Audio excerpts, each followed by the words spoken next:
Certainly could, and it will be about border security. But tonight he's tweeting this: let's not do a shutdown. Democrats, do what's right for the American people. Meanwhile, in Congress today, where they enjoy a 26% approval rating, here's how well things are going there.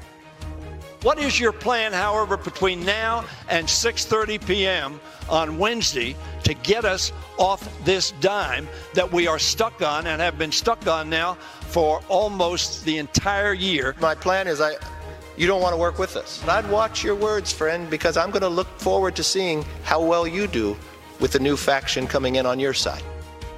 So with this deadline hanging over them, what did they do? Went home until Wednesday at 6:30.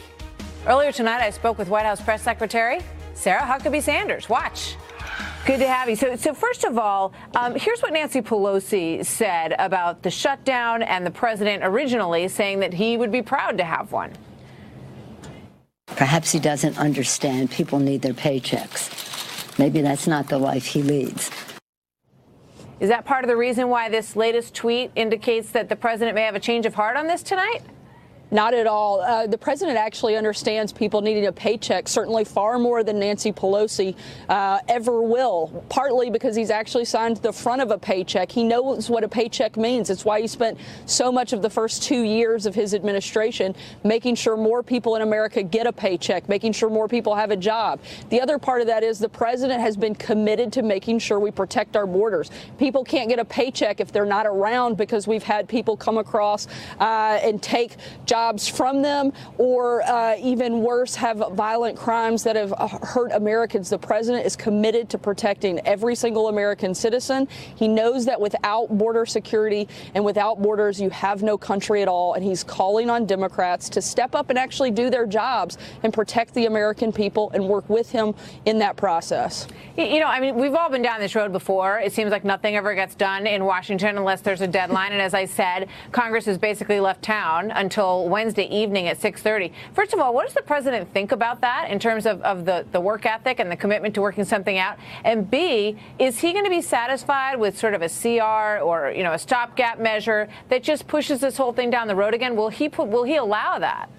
You know, we'll see what happens, but the president is committed to making sure that one way or another, whether it's through Congress or other measures, that we protect our borders. And he's looking at a number of different ways in order to do that. But frankly, it's sad that Democrats have changed their position so much. If you look back, Chuck Schumer, Nancy Pelosi, Hillary Clinton, Biden, Obama, all of these individuals in the past have supported border security. In fact, Chuck Schumer even said in a public statement that illegal immigration is wrong. Yet now that this president is championing the fight and trying to do what's right, you have Democrats that simply just won't join in that effort. They voted for it in 2006. They voted for wall funding, and now they've changed their minds. They have to at some point decide they don't want to give the president any sort of win. That's pretty clear.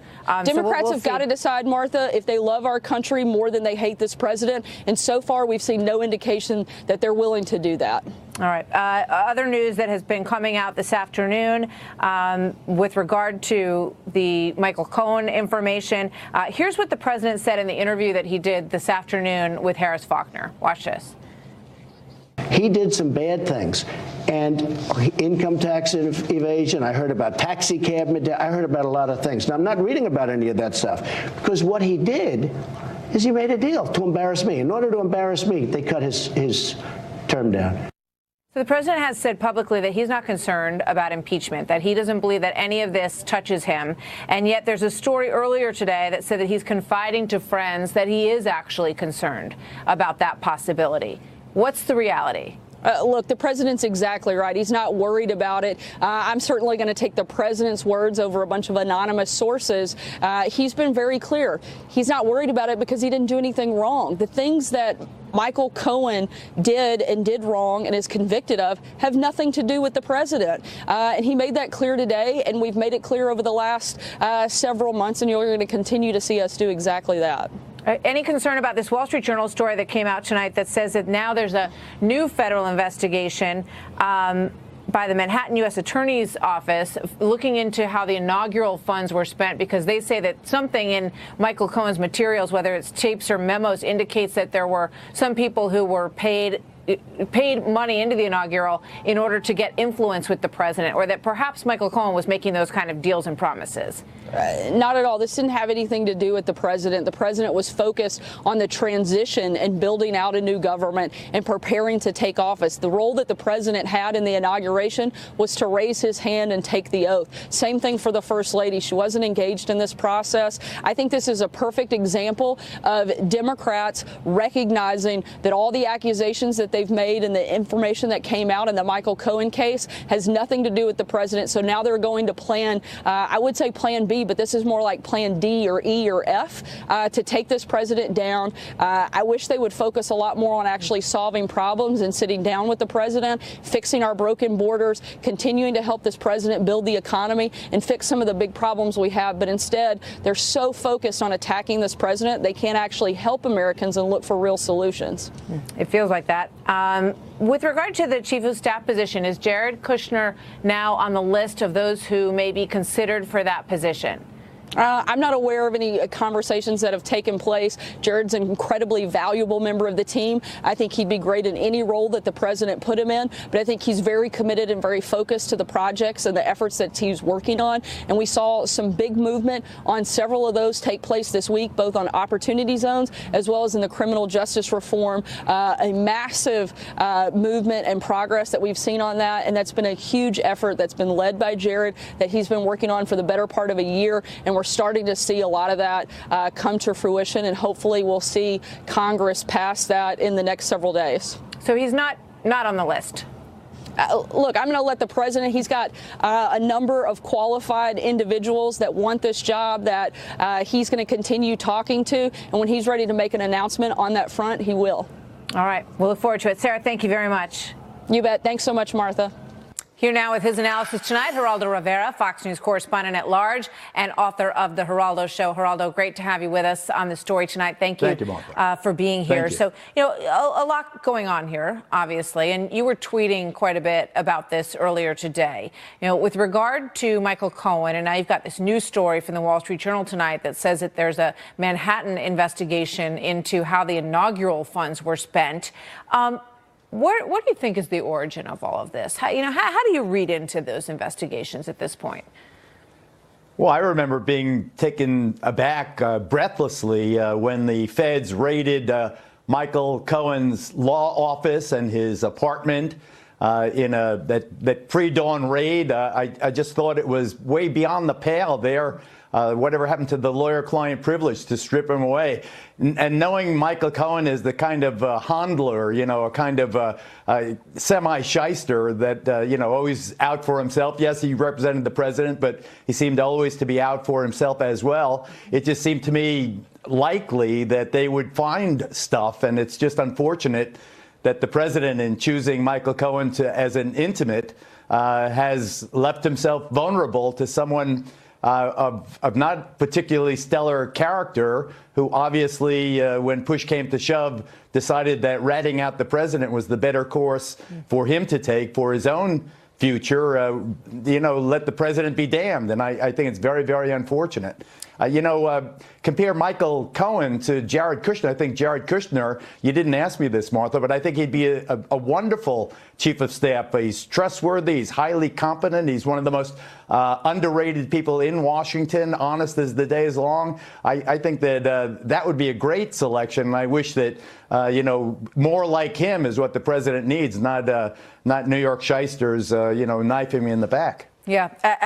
One of the most interesting lines in all the memos that have come out from the investigation so far to me was that when it became clear to Michael Cohen that he wasn't going to get a job in the White House, he turned to corporations, he turned to countries, he tried to cut as many deals as he could and get people to put him on retainer and pay him a fee. So it's not a big stretch of the imagination to believe that he was doing the same in order to get people to pitch in for the inaugural. Whether or not, anyone got anything for that relationship is another question indeed, but it seems, as you say, at least given what we know so far, that he was clearly out for Michael Cohen more than he was concerned about anything else.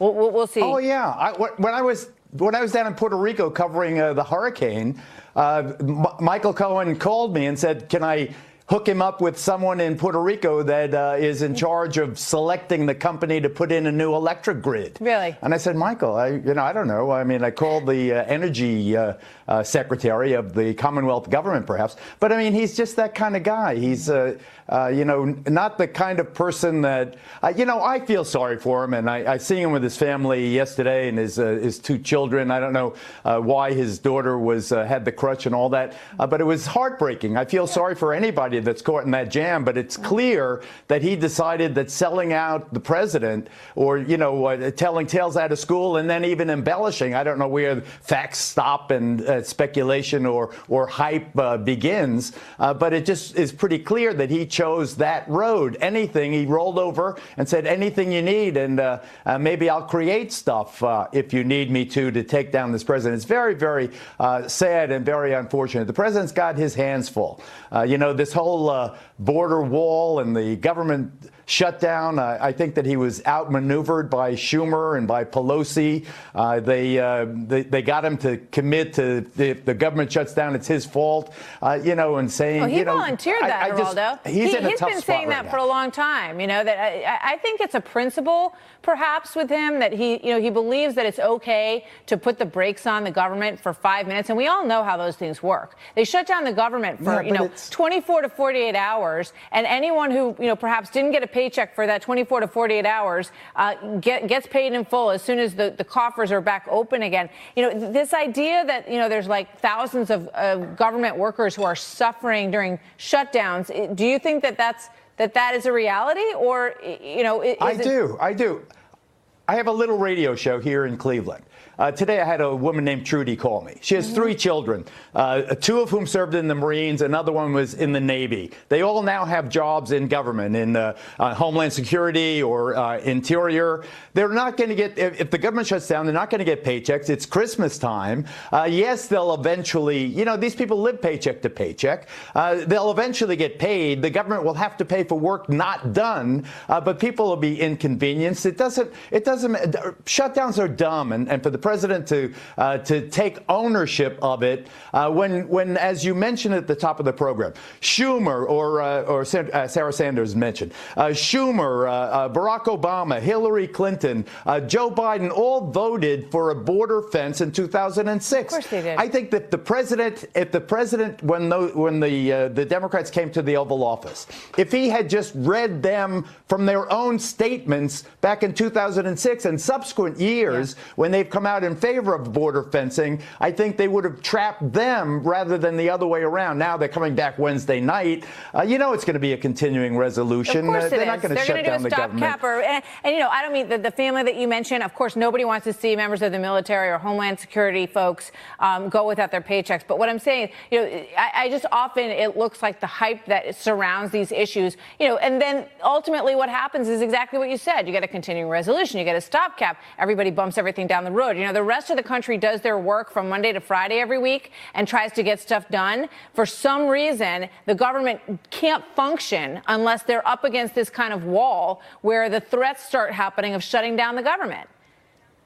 And it's so ridiculous because I remember when Ted Cruz did it last time. He was so widely ridiculed that I think it ended any aspiration he had to become the Republican nominee for the presidency. It's people regard it as incompetent, not competent. They don't see it as strength, rather they see it as stubbornness. That's my take on it. And I want the president to succeed. He's got so many things that are going so well in terms of the economy, for instance, and the unemployment rate being so minuscule, and even our relations, with people like the North Korean dictator, and maybe even the Chinese, and a trade deal. And yes, there is a new deal with Mexico and Canada that will be better for us than NAFTA. Let's accentuate the positive. You know that old song, accentuate. Yeah.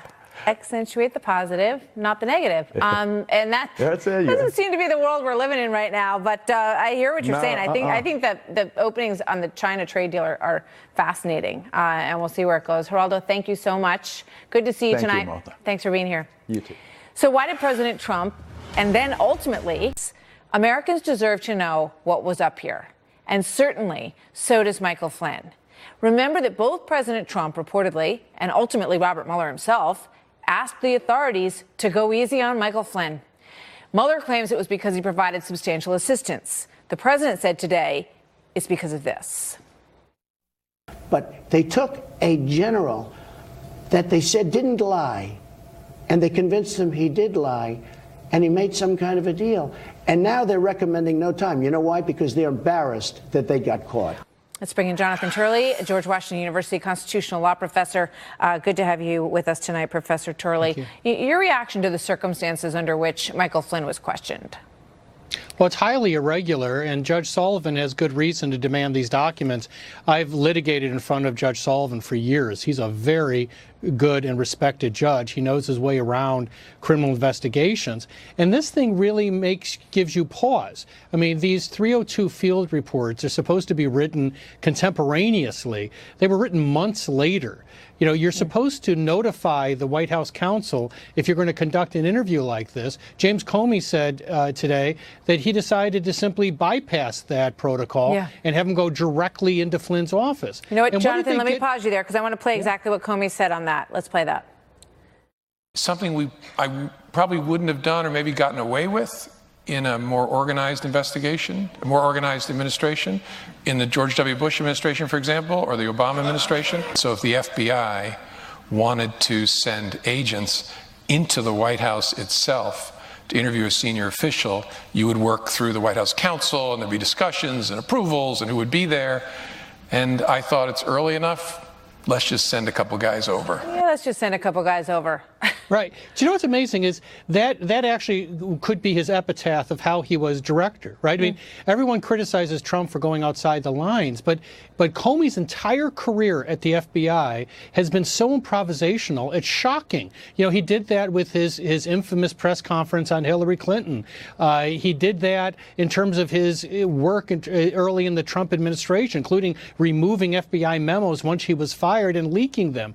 It's all disturbing how he tosses aside protocol and rules when he feels that there's something to get out of it. Yeah. This is an important protocol. You know, there's a lawyer who's in charge of the White House facility. He's called the White House counsel. You're supposed to call him. And what did they get from Flynn? Right? They got from him that he met with the Russians, which was neither illegal nor unprecedented. He failed to say that they talked about sanctions. But then they intentionally didn't bring that up to him. But the agents at the time said apparently that they didn't believe he was lying. And then Mueller decided to go back and charge him.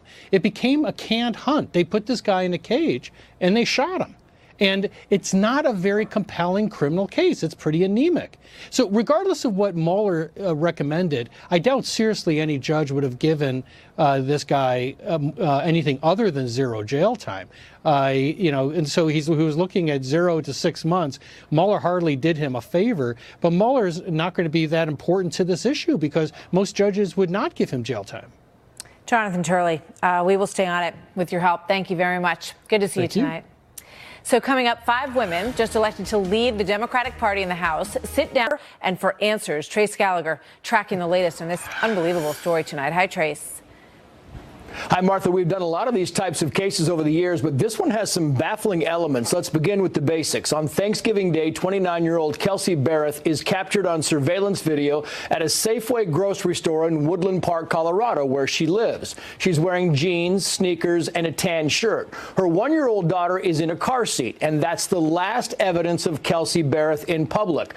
But after leaving the grocery store, she goes to her fiance's house to drop off their daughter. Barrett and Patrick Frazee are engaged and share a child, but don't live together. The last time Kelsey Barrett communicates with her fiance is 3 days after Thanksgiving on November 25th, when she sends him a text. Details of that message have not been made public. But the same day, DOS Aviation, where Barrett works as a flight instructor, also gets a text from her saying she needs time off. And later the same day, investigators say Kelsey Barrett's phone pings to a location in Gooding, Idaho, 700 miles away from Woodland Park. Barrett's mom lives in Idaho, but nowhere near Gooding, and she says her daughter never mentioned travel plans. Today, the mom told NBC none of this makes sense. Watch. I can't think of anywhere she's ever gone that she hasn't told me it's just not in her character to just take off and be gone. Now, except for her purse, all of Kelsey Barrett's belongings, including her cars, are still in Colorado. Asked if the fiancé is a suspect, the Woodlands Park police chief said Frazee is the, quote, father of Kelsey's daughter, and we're going to leave it at that. Patrick Frazee also didn't show up at a news conference Monday concerning the disappearance, but Frazee's lawyer says he's cooperating, including turning over his phone, giving a mouth swab for DNA, and submitting to police interviews. We also mentioned Barrett is a flight instructor, but there is no evidence that she flew anywhere. Martha. Trace, thank you very much. So coming up next, continued backlash over this characterization of our Secretary of State. Is that a patriot speaking or a wannabe dictator's butt boy? I'm dead serious, I'm asking. When he appeared on Fox and Friends, is that a patriot speaking or a wannabe dictator's butt boy? I'm dead serious, I'm asking. Are these the words of a patriot? MSNBC Morning host Mika Brzezinski has now apologized for that remark, which drew in response from the president today, who tweeted, quote, if it was a conservative that said what Brzezinski said on her show yesterday, using a certain horrible term, that person would be banned permanently from television. She will probably be given a pass. She was absent today from the show in what was described as a, quote, long planned day off. So here now to weigh in, Guy Benson and Marie Harf, co-hosts of Benson and Harf radio show. Good to have both of you here today. Marie, you work at the State Department. This is the Secretary of State. What do you make of it? Well, I saw this happen live and was actually pretty shocked that she said that. I sort of did a double take and thought, is that what I just heard? And I was surprised she didn't apologize in the moment. I was surprised in the next break she didn't come back and say, I shouldn't have used that term. Look, all of us do live TV. I've never said anything like that, but sometimes things pop out, and she should have apologized for it then. I'm glad she apologized for it later. I don't even know. You can criticize Mike Pompeo for a lot of things, using a lot of language. I don't even know exactly where that came from, and I'm glad that she apologized. Guy? Yeah, I mean, it's clearly something that she should not have said. Think about the connotation. She was clearly looking to use this as a pejorative. And so she called the Secretary of State possibly the butt boy of dictators, and that's not cool. And I think it took her finally a while to get around to apologizing. She was right to do it. I'm not one of these people who likes to jump down people's throats and get people fired or suspended all the time over what they say. An apology is an apology, and it, everyone should be able to, I think, apologize. But very briefly, Martha, the other thing that also offended me about what she said, aside from that particular formulation, I also don't like the patriotism game, where she was questioning the patriotism of Mike Pompeo. I also think that is out of line. It was not a good segment. Yeah, I mean, that's what is happening right now. If you work for the administration and you're supportive of the president, and I agree, if she doesn't agree with the findings of the Khashoggi report, it's a fair assessment. But to go to this level sort of raises a lot of questions. And it does appear that, the hatred is just so strong sometimes that it overwhelms everything else. Here's Joy Behar. She's angry with Orrin Hatch because he said he doesn't really care about the Russia investigation. And I think there's a lot of people out there who might share his feelings. Watch this. His Twitter is very funny, but he's about to be out of office. They were showing me these tweets to show. He's going out of office. He's making fun of his age all the time. But he has nothing to lose by speaking against truth to power about Trump. Why does he say, even if he commits a crime, it's okay? I think there's more that's gone on behind the scenes. I think favors have been done, and it's complicated. I have no idea. He needs to go to jail. Yeah, I mean, it's incomprehensible to understand how anybody could be supportive in any way. So there must be something wrong with him if he's leaving office and he still doesn't have the gumption to stand up for what he really thinks. I think he did stand up for what he really thought there. I want to get your thoughts. I want to get this in, and I want to get your thoughts on it. Melania Trump talking to Sean Hannity last night, and then some of the response in the media. Let's watch this. What's been the hardest thing that you have to deal with? I would say the opportunists who are using my name or my family name to advance themselves, from comedians to journalists to performers, book writers. So a CNN guest said that she was whining with that. Marie, your thoughts?